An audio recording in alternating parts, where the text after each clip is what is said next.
பாலசுப்ரமணியர் அருளால் ஜோதிட அன்பர்கள், நேயர்கள், ஆன்மீக அன்பர்கள் அனைவருக்கும் அன்பான வணக்கங்கள். உங்கள் வாழ்க வளமுடன் ஜோதிடர் குருச்சந்திர வடிவேல்.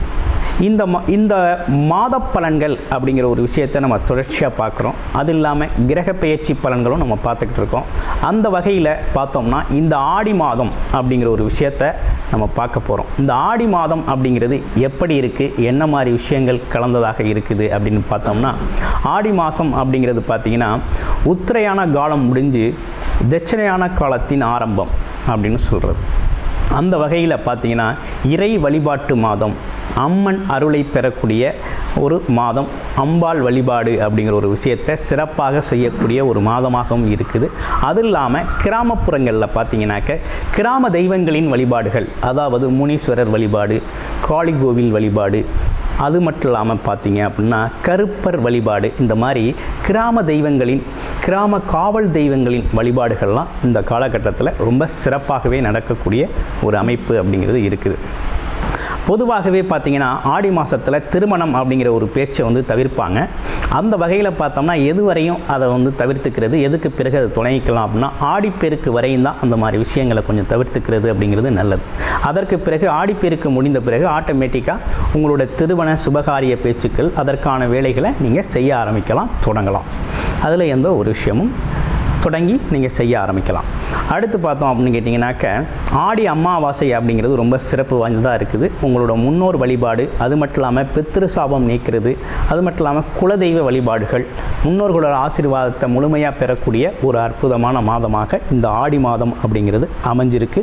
ஆடி மாதத்தை பொறுத்த வகையில் பார்த்திங்கன்னா ஆடி பௌர்ணமி அப்படிங்கிறது 5ஆம் தேதி வருது. திரு அண்ணாமலையாரை வழிபட்டு முழுமையான அருளை பெறக்கூடிய, கிரிவலம் போகக்கூடிய ஒரு அற்புதமான நாள் அப்படிங்கிற ஒரு விஷயமும் அமைஞ்சிருக்கு. இந்த விஷயத்தை பொறுத்த வகையில் பார்த்தீங்க அப்படின்னு கேட்டிங்கனாக்க ஆடி மாதத்தின் சிறப்புகள் அப்படிங்கிறது இவ்வளவு தான். ஆடி தபசு அப்படிங்கிற ஒரு விஷயமும் வருது. அதுவும் ஒரு வழிபடக்கூடிய ஒரு அற்புதமான நாள் தான். ஓகேங்களா? அடுத்து பார்த்தோம்னா இப்போ ஆடி மாதத்தில் ஒவ்வொரு ராசிக்கும் எப்படி இருக்கும் அப்படிங்கிறத விரிவாகவும் தெளிவாகவும் பார்க்க போகிறோம், நட்சத்திர பலன்களோட.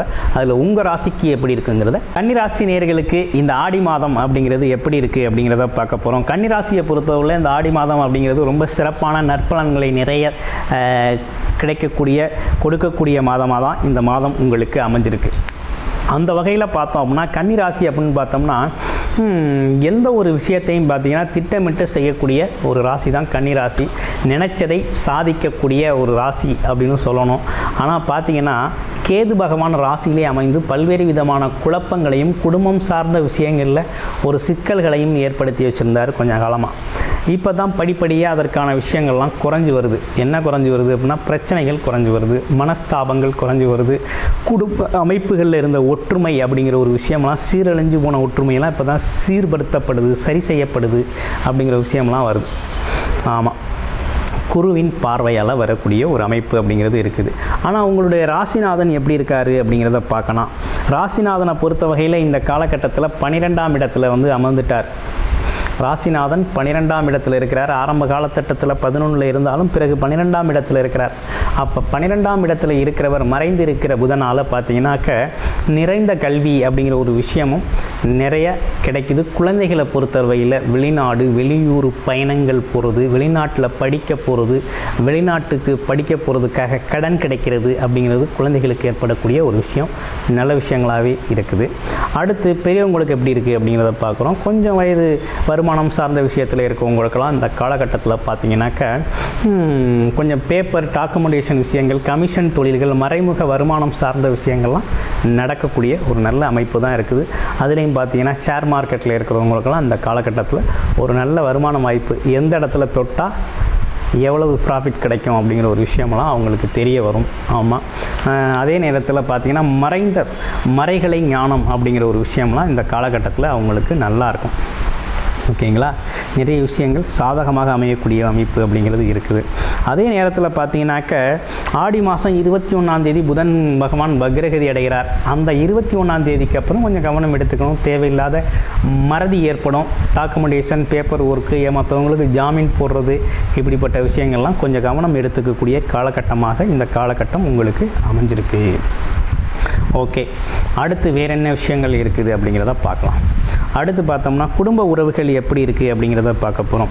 குடும்ப உறவுகளை பொறுத்த வகையில் எப்படி இருக்குது அப்படின்னு பார்த்தோம்னா அதுவும் 11ஆம் இடம் தான். எண்ணங்கள் ஈடேறுதல், குடும்பத்தின் ஒற்றுமை அதிகரிக்கிறது, 12 கூடையவர் 11ல் இருக்கிறது அப்படிங்கிறது நல்ல லாபங்கள். ஆமாம், வருமானம் சார்ந்த விஷயங்கள் நல்லா இருக்கக்கூடிய ஒரு அமைப்பு அப்படிங்கிறது இருக்குது. அப்போ வருமானம் சார்ந்து எடுக்கக்கூடிய முயற்சிகள்லாம் நல்லா வெற்றி தரக்கூடிய ஒரு அமைப்பு அப்படிங்கிறதும் இருக்குது. அப்போது உங்களுக்கு ஒரு சாதகமான காலகட்டம் தான் இந்த காலகட்டம் அப்படிங்கிறது. பாக்கியாதிபதி 11ல் இருக்கிறது அப்படிங்கிறது திடீர் வருமானம் அப்படிங்கிற ஒரு அமைப்பு உண்டு. அப்பா வகையில் அல்லது ஆல்ரெடி முன்னோர்கள் சொத்து பத்தெல்லாம் அந்த காலகட்டத்தில் ஒரு தீர்வுக்கு வந்துடும். பேச்சுவார்த்தை மூலமாக ஒரு தீர்வுக்கு வந்து அது லாபகரமாக பார்த்திங்கன்னா உழைப்பில்லா வருமானம்னு சொல்லக்கூடிய முன்னோர் சொத்துக்கள் கிடைக்கக்கூடிய ஒரு அமைப்பெல்லாம் இந்த காலகட்டத்தில் உங்களுக்கு ஏற்பட்டிருக்குது அப்படிங்கிறது தான் இந்த அமைப்பு. அப்போ உங்களுக்கு வேறு என்ன விஷயங்கள் இருக்குது? சனி பகவான் 6ஆம் இடத்துல இருக்கார், பாக்கியாதிபதி 6ஆம் இடத்துல இருக்கிறார். அவரே 5க்கும் 6க்கும் உடையவராக இருக்கிறதுனால அப்போ என்ன நடக்குது? பஞ்சமாதிபதி அப்படிங்கிற ஒரு 6ஆம் இடத்துல இருக்கிறதுனால உங்களுக்கு ஒரு நல்லது தான். வேலை தொழில் சார்ந்த விஷயங்கள்லாம் நீங்கள் நினைக்கிறது மாதிரி நடக்கும் அந்த காலகட்டத்தில். எப்படின்னா இந்த வேலை தான் வேணும், இந்த படிப்பு தான் வேணும், இதுதான் எனக்கு சரியாக இருக்குமோ திட்டமிட்டு இருந்தீங்கன்னா அதெல்லாம் கிடைக்கக்கூடிய ஒரு அமைப்பு இருக்குது. அதே போல் கடன் பாக்கி இப்போ கடன் தொகைகள் இதெல்லாம் கொஞ்சம் கொஞ்சமாக கட்டக்கூடிய அமைப்பு இருக்குது. நோய்வாய்ப்பட்டவர்களுக்கு பார்த்திங்கன்னா கொஞ்சம் மருத்துவ செலவு அப்படிங்கிறது குறையக்கூடிய ஒரு தன்மை அப்படிங்கிறது இருக்குது. படிப்படியாக உங்கள் கடன்களும் எதிரி தொந்தரவு இருக்காது. மெயினாக என்னென்னா எதிரிகளால் தொந்தரவு. ஆமாம், மறைமுக எதிரிகள்லாம் அந்த காலகட்டத்தில் கண்டுபிடிச்சி அவங்கள பார்த்திங்கனாக்க அவங்களெல்லாம் கொஞ்சம் விலக்கி வைக்கக்கூடிய ஒரு நல்ல காலகட்டமாக இந்த காலகட்டம் இருக்குது அப்படின்னு சொல்லணும். அதே நேரத்தில் பார்த்தீங்கன்னா 7ஆம் இடத்துல உங்களுக்கு ராகு பகவான் சமசப்தமாக உங்கள் ராசியே பார்க்குறாரு. அப்போ உங்களையும் 7ஆம் இடமும் ஒன்றுக்கொன்று பார்வையாக இருக்கிறதுனால குடும்பம் சார்ந்த விஷயங்களில் மட்டும் வாக்குவாதம் இல்லாமல் கொஞ்சம் வாழ்க்கையை நடத்தணும் அப்படிங்கிற ஒரு அமைப்பு இருக்குது. கணவன் மனைவி ஒற்றுமை, குடும்பம் சார்ந்த விஷயங்களில் வாக்குவாதம் இல்லாமல் நடத்தணும் அப்படிங்கிற ஒரு அமைப்பு இருக்குது. அதே நேரத்தில் திருமணம் ஆகாத கன்னிராசி நேயர்களுக்கெல்லாம் இந்த காலகட்டத்தில் திருமண பாக்கியங்கள் அப்படிங்கிற ஒரு விஷயத்தை ஆடிப்பெருக்குக்கு அப்புறம் நீங்கள் ஆரம்பிச்சுக்கலாம்.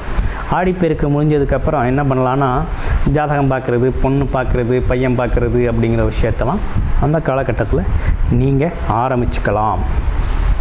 அடுத்து 9ஆம் இடத்துல குரு, செவ்வாய் 8 கூடையவர் 3 கூடையவர் 2 பேரும் சேர்ந்து இருக்கிறாங்க. அப்போ திடீர் அதிர்ஷ்டம் ஏற்படக்கூடிய ஒரு அமைப்பு அப்படிங்கிறது இருக்குது. அப்போ பாக்கியஸ்தானம், அதிர்ஷ்டம். ஆமாம், அதே நேரத்தில் பார்த்தீங்க அப்படின்னா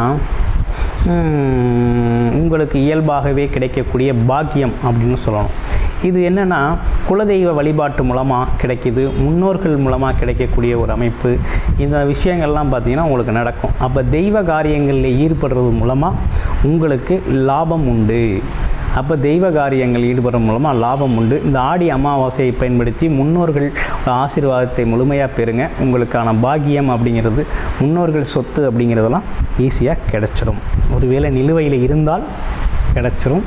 உங்களுக்கு பார்த்திங்கன்னா சிறப்பான விஷயங்கள் படிப்படியாக உங்கள் வாழ்க்கையில் நடக்க ஆரம்பிக்கக்கூடிய விஷயங்கள்லாம் இருக்குது. அப்போ இந்த காலகட்டத்தை பொறுத்தவரையில் தொழில் வேலை சம்மந்தப்பட்ட விஷயங்கள்லாம் லாபகரமாகவே அமைஞ்சிருக்கு. இதில் குறிப்பாக குரு பகவான் உங்களோட ராசியை பார்க்குறது அப்படிங்கிறது ரொம்ப ரொம்ப சிறப்பு. அடுத்து 3ஆம் இடத்தை பார்க்குறது அப்படிங்கிறது எடுக்கிற முயற்சிகள், எண்ணங்கள் ஈடேறக்கூடிய மிகப்பெரிய சிறப்பு.